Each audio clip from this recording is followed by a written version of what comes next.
जळगाव जिल्ह्यातील चाळीसगाव मधील भाजपच्या माजी नगरसेवकावर कोयत्यानं प्राणघातक हल्ला केल्याची धक्कादायक घटना घडली. प्रभाकर चौधरी यांच्यावर धारदार कोयत्यानं वार करण्यात आले. या हल्ल्यामध्ये ते गंभीर जखमी झाले. त्यांना उपचारासाठी धुळ्यातील खासगी रुग्णालयात दाखल करण्यात आलंय. 2 दिवसांपूर्वीच मंत्री गिरीश महाजन यांच्या हस्ते प्रभाकर चौधरी यांच्या कार्यालयाचं उद्घाटन झालं होतं. त्यानंतर मंगळवारी रात्री त्यांच्यावर हा हल्ला झाल्याचं समजतंय.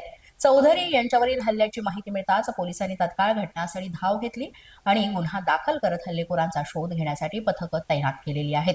चाळीसगाव मधील वैष्णवी साडी सेंटर जवळ मंगळवारी रात्री चौधरी यांना एकटं गाठून हा डाव साधण्यात आला आणि अज्ञात हल्लेखोरांनी चौधरी यांच्यावर कोयत्यानं हल्ला केला. यामध्ये ते गंभीर जखमी झाले. मोठ्या प्रमाणावर त्यांचा रक्तस्राव होत होता. त्यानंतर त्यांची प्रकृती सध्या गंभीर आहे असं सांगितलं जात आहे. त्यांच्यावर सुरुवातीला चाळीसगावमध्ये प्राथमिक उपचार घेतल्यानंतर धुळ्याच्या खासगी रुग्णालयात पुढील उपचारांसाठी त्यांना दाखल करण्यात आलेला आहे.